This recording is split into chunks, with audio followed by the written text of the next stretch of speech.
اس لیے ہونا یہ چاہیے کہ ہم چاہے ایک مسلمان گھرانے میں پیدا ہوئے، سب سے پہلے ہمیں اپنے عقیدہ سیکھنا چاہیے. اگر ہم صحیح عقیدہ نہیں سیکھیں گے تو بعض اوقات غلط قسم کے نظریات ہمارے ذہن میں آ جائیں. مثال کے طور پر اب یا رسول اللہ کا مطلب یہ نہیں ہوتا کہ نبی کریم ہر جگہ موجود ہے. بعض لوگ یہ سمجھتے ہیں کہ ہم اس لیے یا رسول اللہ کہتے ہیں کہ نبی کریم ہر جگہ موجود ہیں اس لیے. غلط. نبی کریم صلی اللہ علیہ وسلم مدینہ منورہ میں اپنی قبر انور میں موجود ہے. عقیدہ حاضر و ناظر یہ ہے کہ ہم یہاں سے اگر پکارتے ہیں تو اللہ کی عطا سے، اللہ کی قدرت کاملہ سے ہمارے نبی مدینے میں اپنی قبر میں موجود ہونے کے باوجود ہماری آواز کو سماعت فرماتے ہیں. حاضر ناظر کا عقیدہ یہ ہوتا ہے کہ ایک مقام پر رہ کر پوری کائنات کو ایسا دیکھنا جیسے یہ ہتھیلی، دور و نزدیک کی آواز سننے پر قادر ہونا، چاہے تو ہاتھ بڑھا کر پوری کائنات میں جہاں چاہے تصرف کر سکیں، چاہے تو جسم کے ساتھ تشریف لے جائیں. جس کو یہ طاقت حاصل ہوگی اس کو کہیں گے حاضر و ناظر. اس لیے اللہ تعالیٰ کو حاضر و ناظر ماننا بے دینی ہوتا ہے. اس لیے کہ ایک جگہ رہ کر پوری کائنات کو دیکھنے والا حاضر ناظر، شرعی اعتبار سے یہ تعریف ہے، اور اللہ تعالیٰ کسی ایک مقام پر نہیں ہے. ٹھیک ہے، یہ نبی کریم صلی اللہ علیہ وسلم کے لیے ہو سکتا ہے. آپ ایک جگہ پر ہیں اور پوری کائنات کو ایسے ملاحظہ فرما رہے ہیں جیسے یہ ہتھیلی. ان اللہ زوا لی الارض فرأیت مشارقہا ومغاربہا. سرکار فرماتے ہیں کہ اللہ نے میرے لیے زمین کو سمیٹ دیا تو میں نے اس کے مشارق کو بھی دیکھ لیا، اس کے مغارب کو بھی دیکھ لیا. جب اللہ تعالیٰ نے حضرت ابراہیم علیہ السلام کو جبل ابو قبائس پہ کھڑا کیا تو اللہ نے فرمایا دیکھو. ابراہیم نے آسمان کی طرف دیکھا، ساتوں آسمان کھل گئے. زمین کی طرف دیکھا، ساتوں زمینیں کھل گئی. آپ نے ایک مقام پہ کھڑے ہو کر سب دیکھا. وَنُرِي إِبْرَاهِيمَ مَلَكُوتَ السَّمَاوَاتِ وَالْأَرْضِ. اسی طرح ہم دکھاتے وَكَذَلِكَ نُرِي إِبْرَاهِيمَ ملکوت السماوات والارض. اور اسی طرح ہم ابراہیم کو دکھاتے ہیں زمین و آسمان کی بادشاہت. اسی طرح وَكَذَلِكَ ہے تو علماء نے فرمایا اسی طرح، یعنی جیسے کسی اور کو دکھائی ان کو بھی دکھائی. اور وہ جن کو دکھائی وہ کون ہے؟ ہمارے نبی کریم صلی اللہ علیہ وسلم. میرے آقا صلی اللہ علیہ وسلم نے تو اللہ تعالیٰ کی زیارت کی ہے اپنے چشمان ظاہری سے، اپنی ظاہری آنکھوں سے 2 مرتبہ اللہ تعالیٰ کی زیارت کی سفر معراج پر. تو رحمت کونین صلی اللہ علیہ وسلم اپنی قبر انور میں ہیں، لیکن اسی طرح زندہ ہیں جیسے آج سے کم و بیش 1500 سال پہلے زندہ تھے. صحابہ کرام نے پوچھا یا رسول اللہ، ایک دفعہ سرکار نے بیان فرمایا کہ تمہارا پڑھا ہوا درود پاک ہماری بارگاہ میں پیش کیا جاتا ہے. صحابہ کرام نے عرض کیا رسول اللہ یہ تو آپ کی زندگی کا معاملہ ہے، جب آپ پردہ فرما جائیں گے تو کیا ہوگا؟ سرکار نے ارشاد فرمایا کہ اللہ کے نبی اپنی قبور میں زندہ ہیں. اللہ نے زمین پر نبیوں کے جسموں کو کھانا حرام فرما دیا ہے، انہیں وہاں رزق دیا جاتا ہے. اس کا مطلب ہے کہ تمام نبی اپنی قبور میں زندہ ہیں. میرے آقا سفر معراج پر گئے، آسمان دنیا پر پہنچے، نیچے جھانکا، فرمایا ہم نے دیکھا کہ موسیٰ اپنی قبر میں کھڑے نماز پڑھ رہے تھے. کہاں آسمان، کہاں زمین، کہاں موسیٰ علیہ السلام قبر شریف کے اندر اور نماز پڑھ رہے ہیں، اور میرے آقا براق پر سوار آسمان سے ملاحظہ فرما رہے ہیں کہ موسیٰ اپنی قبر میں نماز پڑھ رہے ہیں. تو یہ حاضر و ناظر کا عقیدہ ہوتا ہے کہ جی ہمارے سرکار، اور یہ سب جو ہم کہتے ہیں یہ قدرت کاملہ اللہ کی ہے، انسان کا کمال نہیں ہے، یہ اللہ کا کمال ہے. اللہ تعالیٰ ہماری آواز کو اپنے حبیب تک پہنچاتا ہے اپنی قدرت کاملہ سے، ہمارے سرکار سن لیتے ہیں. اور یاد رکھیں اس میں کسی مکتب فکر کا کوئی اختلاف نہیں ہے. یہ بھی میں آپ کو بتا دوں، اگر یہ جو میں آپ کو بتا رہا ہوں نا اس طریقے سے آپ تعریف کریں گے کوئی اختلاف نہیں کرے گا کہ ہم اہل سنت کا عقیدہ یہ ہے کہ جب ہم پکارتے ہیں یہاں سے نبی کو پکارتے ہیں تو اللہ تعالیٰ اپنی قدرت کاملہ سے ہماری آواز کو اپنے حبیب تک پہنچاتا ہے، اور جب پہنچاتا ہے تو نبی کریم سن بھی لیتے ہیں. اس میں کسی کو کوئی اختلاف نہیں. تو اب اس طریقے سے ہمیں عقائد اسلام اور عقائد اہل سنت سیکھنے چاہیے، باقاعدہ ان کی تربیت لینی چاہیے، ہر ایک کی توضیح تشریح ہمارے پاس ہونی چاہیے. اس کے دلائل ہمارے پاس ہونے چاہیے، پھر آپ کو کوئی نہیں بہکا سکتا۔ اور اگر آپ نہیں لیں گے تو پھر ہر ایک آپ کو بہکائے گا، ہر ایک آپ کو گمراہ کرے گا۔ جیسے میں ایک مثال دیتا ہوں، بعض لوگ نیاز کو حرام کہتے ہیں کہ نیاز کھانا حرام ہے۔ بھائی کیوں نیاز کھانا حرام ہے؟ اس میں تو کھانا بناتے ہیں اللہ کے لیے، پھر سامنے رکھتے ہیں، کوئی قرآن وغیرہ پڑھتے ہیں اور پھر کھلا دیتے ہیں، تو اس میں حرام کون سی چیز ہوئی؟ وہ کہتے ہیں اس لیے حرام ہے کہ آپ کہتے ہیں یہ غوث پاک کی نیاز، یہ خواجہ صاحب کی نیاز، یہ نبی کریم کی نیاز، تو چونکہ آپ نے اس پہ غیر اللہ کا نام لے دیا اس لیے حرام ہے۔ بھئی غیر اللہ کا نام لینے سے حرام کیسے ہو گیا؟ کہتے ہیں دیکھیں قرآن میں ہے، اللہ نے حرام چیزیں بیان کرتے ہوئے ارشاد فرمایا وما اہل بہ لغیر اللہ، اور وہ چیز بھی تم پر حرام ہے جس پر غیر اللہ کو پکارا گیا۔ تو بس آپ چونکہ کہتے ہیں نیاز غوث پاک کی ہے، غیر اللہ کا نام لے دیا تو یہ حرام ہو گیا۔ اب یہ ہمارے نوجوان جو ہوتے ہیں، جیسے میں یو کے میں تھا، مجھے گاڑی میں چھوڑنے جا رہا تھا تو کہنے لگا مجھ سے، میں ایک محفل میں گیا، وہاں سے نیاز لی، اپنے ایک دوست کے پاس آیا جو نیاز نہیں کھاتا تھا، تو میں نے اس کو کہا کہ یہ کھاؤ، اس نے کھانا شروع کی، تو میں نے کہا پتہ ہے کیا ہے؟ اس نے کہا کیا ہے؟ تو میں نے کہا نیاز۔ تو اس نے زمین پہ پھینک دی اور تھوک دیا جو منہ میں تھا، کہنے لگے تو حرام ہے۔ تو میں نے پوچھا اس سے، میں نے کہا پھر تم نے کیا جواب دیا؟ کہہ رہے میرے پاس تو کوئی جواب نہیں تھا، میں خاموش ہو گیا۔ یہ ہماری حرکتیں ہوتی ہے کہ ویسے ٹنٹن سننی ہے لیکن بولنا نہیں آتا ہمیں، بالکل اپنا مذہب مسلک بیان کرنا نہیں آتا، اس کو دفاع کرنا نہیں آتا۔ اب میرے بچوں غور سے سنیں، سب سے پہلے کوئی بھی آیت آپ کے سامنے پیش کی جائے، اس کا پس منظر معلوم کریں کہ یہ کب نازل ہوئی اور کس کے لیے نازل ہوئی، سب سے پہلے بہت ضروری چیز ہوتی ہے۔ یہ جو آیت ہے وما اہل بہ لغیر اللہ، اس کا لفظی ترجمہ ہے کہ وہ چیز بھی تم پر حرام ہے جس پر غیر اللہ کو پکارا گیا ہو، ٹھیک ہے، یہ لفظی ترجمہ۔ لیکن جب نبی کریم کے دور میں نازل ہوئی تو کیوں نازل ہوئی تھی ذرا یہ بتا۔ نازل اس لیے ہوئی تھی کہ اس زمانے میں کفار اپنے بتوں کے سامنے اپنے جانوروں کو ذبح کرتے تھے، اور ذبح کرتے وقت وہ بتوں کے نام لیتے تھے۔ مثلا ان کے ایک بت کا نام تھا لات، منات، عزا، تو کہتے تھے لات کے نام پر، منات کے نام پر، عزا کے نام پر، اور ذبح کر دیا کرتے تھے۔ اس کا مطلب ہے وہ بوقت ذبح غیر اللہ کا نام پکارتے تھے، اس کو اللہ نے منع کیا۔ تو یہ جو یہاں ہے وما اہل بہ، اور وہ بھی جس پر غیر اللہ کا نام پکارا گیا ہو، تو یہاں وہ بھی جو سے مراد ہے ذبیحہ، جس پر بوقت ذبح غیر اللہ کو پکارا گیا ہو۔ اس کا مطلب ہے ہر چیز حرام نہیں ہے، بلکہ وہ ذبیحہ حرام ہوگا جس کو ذبح کرتے ہوئے اللہ کے بجائے غیر اللہ کا نام پکارا گیا ہو۔ جیسے کوئی بکرا ذبح کرتے ہوئے کہے غوث پاک کے نام پر اور کاٹ دے، یہ حرام ہوگا۔ خواجہ صاحب کے نام پر، یہ حرام ہوگا۔ اب یہ بتائیں جو آیت ذبیحہ کے لیے نازل ہوئی، اس سے کہنا کہ نیاز حرام ہے، یہ تو حماقت کی بات ہے بہت بڑی۔ اور اگر کہیں کہ نہیں ماں سے مراد وہاں ذبیحہ نہیں لیں گے، ہم ہر چیز لیں گے جس پہ غیر اللہ کا نام پکارا گیا ہو، تو پھر میں عقلی لحاظ سے بھی آپ کو ثابت کرتا ہوں۔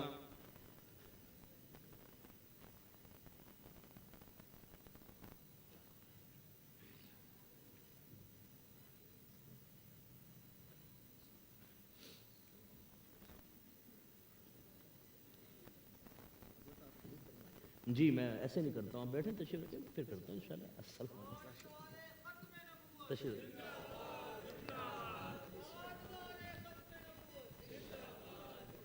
بڑی معذرت ہے میں اوپر بیٹھا ہوں، معذرت۔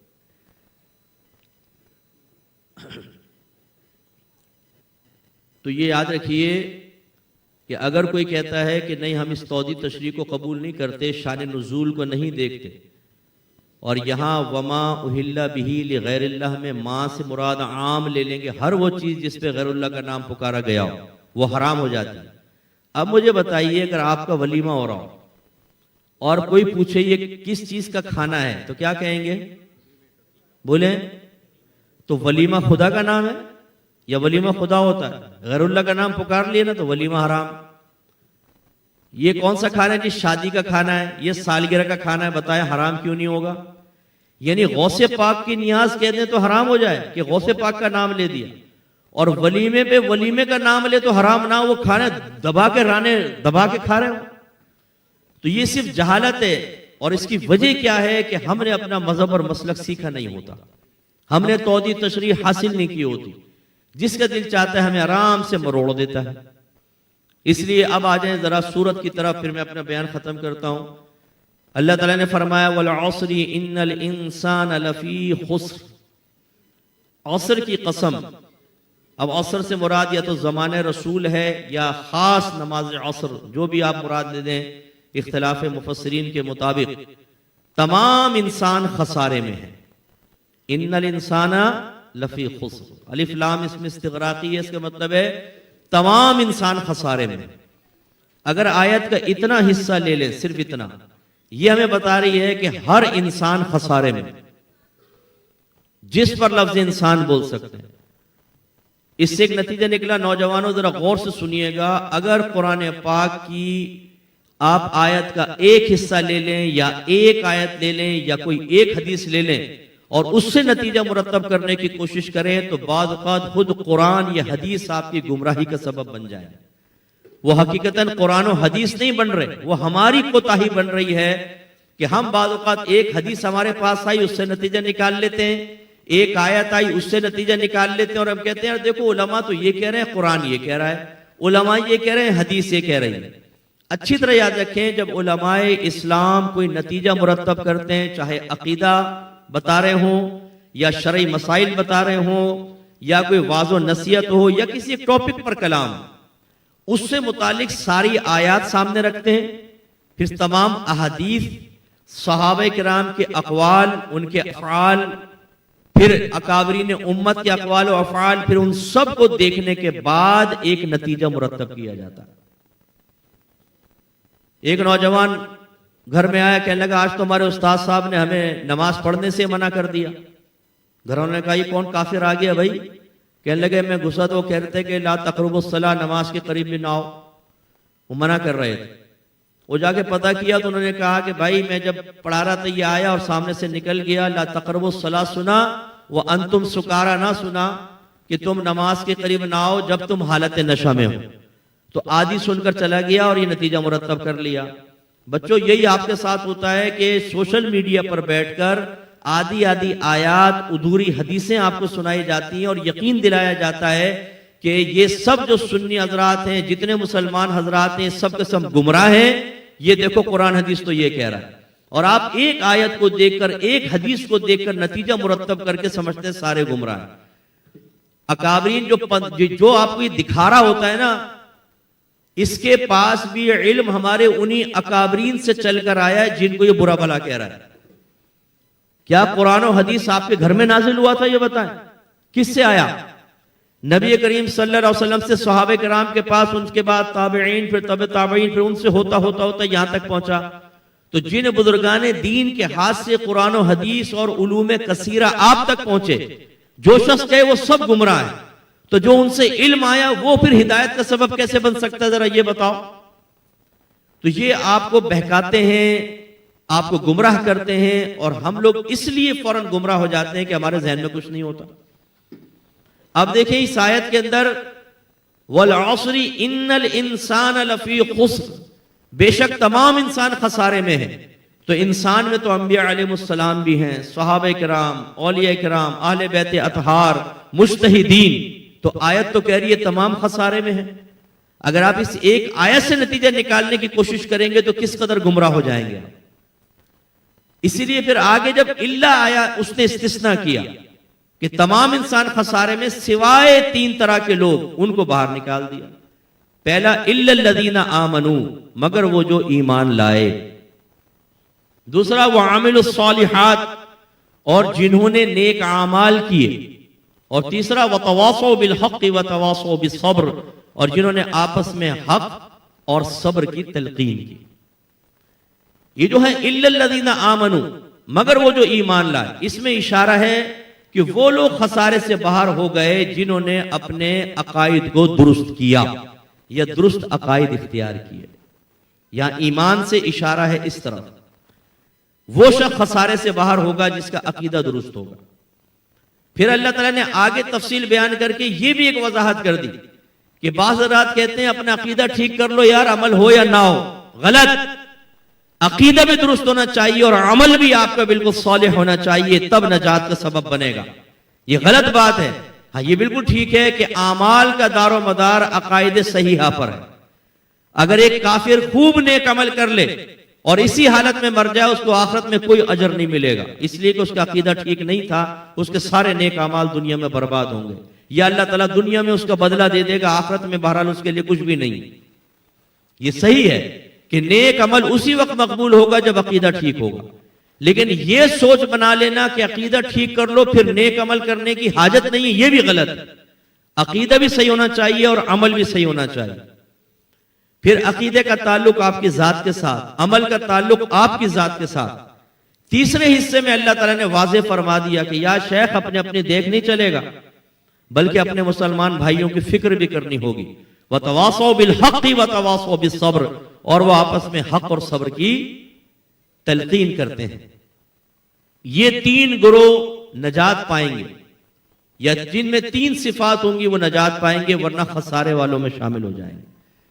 اس لیے سب سے پہلے ہمیں اپنے عقیدے پر توجہ کرنی چاہیے، اور اس کے لیے آپ کو سیکھنا پڑے گا اپنا عقیدہ۔ تمام عقائد اسلام سیکھیں، اس کے لیے آپ عقائد کورس کریں۔ کوئی بھی آپ کے قریبی مسجد ہے، اگر وہاں پہ عقیدے کا کورس ہوتا ہے بہت اچھی بات ہے، ورنہ آپ امام صاحب کے پاس جائیں اور ریکویسٹ کریں۔ کوئی ائمہ حضرات تشریف فرمائے، میں گزارش کرتا ہوں خدا را اپنی مساجد کے اندر نوجوانوں کو جمع کر کے اور باقاعدہ شارٹ کورسز کروائیں، یہ انتہائی ضروری ہے۔ زمانہ نبوی میں مسجد کی بنیاد صرف نماز پڑھنے کے لیے نہیں تھی، وہ باقاعدہ ایک انسٹیٹیوٹ تھا، وہ باقاعدہ ایک مدرسہ تھا، اس میں نمازیں بھی پڑھی جاتی تھیں، وعظ و نصیحت ہوتی تھی، مسائل سکھائے جاتے تھے، وہاں قافلے آ کر ٹھہرتے تھے، ان کی تربیت ہوتی تھی، ان کو تیار کر کے پھر ان کے اپنے قبائل میں بھیجا جاتا تھا کہ جو سیکھا ہے ان کو جا کر سکھاؤ۔ آج ہماری بڑی بڑی اہل سنت کی مساجد ہیں، صرف جمعے کا بیان ہوگا یا جو ہمارے مین ایونٹس ہوتے ہیں، 11ویں 12ویں وغیرہ ہو گیا، اور اس کے بعد بچوں کے ناظرہ یا زیادہ سے زیادہ حفظ کا مدرسہ، اس کے بعد اور کوئی تعلیمی سلسلہ نہیں۔ اور یہ بہت بڑا المیہ ہے، ہونا یہ چاہیے کہ ہماری ہر اہل سنت کی مسجد میں شارٹ کورسز ہوں، جس میں عقائد اسلام ہیں، طہارت کے مسائل سکھائے جائیں، وراثت کے مسائل ہوں، تجارت کے مسائل ہوں، صغیرہ کبیرہ ظاہری باطنی گناہوں کی معرفت کے کورسز ہونے چاہیے، اور اسی طریقے سے حقوق زوجین کورس ہونے چاہیے، اور جدید جتنے بھی چیلنجز ہیں ہمارے ان کے کورسز ہونے چاہیے، تاکہ ہمارے بچے سیکھیں۔ لیکن ہماری مساجد اس سے خالی، صرف حفظ کروا دیا یا ناظرہ، حالانکہ ان دونوں کا، ناظرے کا تو شرعی مطالبہ ہے ہی نہیں، یاد رکھیں کہیں نہیں ہے قرآن یا حدیث میں کہ بچے کو ایک دفعہ آپ نے الحمد سے کر سکے گا، ورنہ نہیں ہو سکتا، اپنی مدر لینگویج یاد نہیں ہو سکتی، یہ اللہ کا کمال ہے۔ اگر انسان کی طرف کسی کمال کی نسبت آپ کر سکتے ہیں، جو حقیقی کمال تو اللہ کا ہی ہوگا، وہ یہ ضرور ہو سکتا ہے کہ جب ہم نے قرآن پڑھا، ترجمہ تفسیر سے اس کے حلال کو حلال دیکھا، حرام کو حرام کو سمجھا، اور اس کے تقاضے کے مطابق عمل کیا، یہ ہے کمال انسان کا۔ اور ہمارے حافظ صاحب اس سے بھی خالی ہوتے ہیں۔ کتنے حفاظ کو میں نے دیکھا ہے کہ رمضان کے ٹائم پر آ کے داڑیاں رکھتے ہیں تاکہ ٹکے کما لیں، اور آ کے مسجد میں تراویح پڑھاتے ہیں، اور 27ویں کے اندر دوبارہ نائی کے پاس جا کر ساری داڑھی صاف کروا کے کہتے ہیں کہ چلو اب میں بہنوں کی زیارت کے لیے زمزمہ یا طارق روڈ پہ نکلتا ہوں، اور وہاں پہنچ جاتے ہیں حافظ صاحب، ماں بہن کی گالیاں بک رہے ہوتے ہیں، لڑکیوں سے دوستی کی ہوئی ہے، فیس بک کے اوپر گندی گندی چیٹ کر رہے ہیں، لڑکوں کے ساتھ پکنک پوائنٹ پہ گھوم رہے ہیں حافظ صاحب۔ تو یہ مسجدیں اس لیے قائم ہوئی تھی کہ خالی ناظرہ رسمی طور پہ پڑھائیں اور حفظ کروائیں، اور اس کے بعد بچے ہمارے سالہ سال مسجد میں آتے رہے، کچھ پتہ نہ چلے۔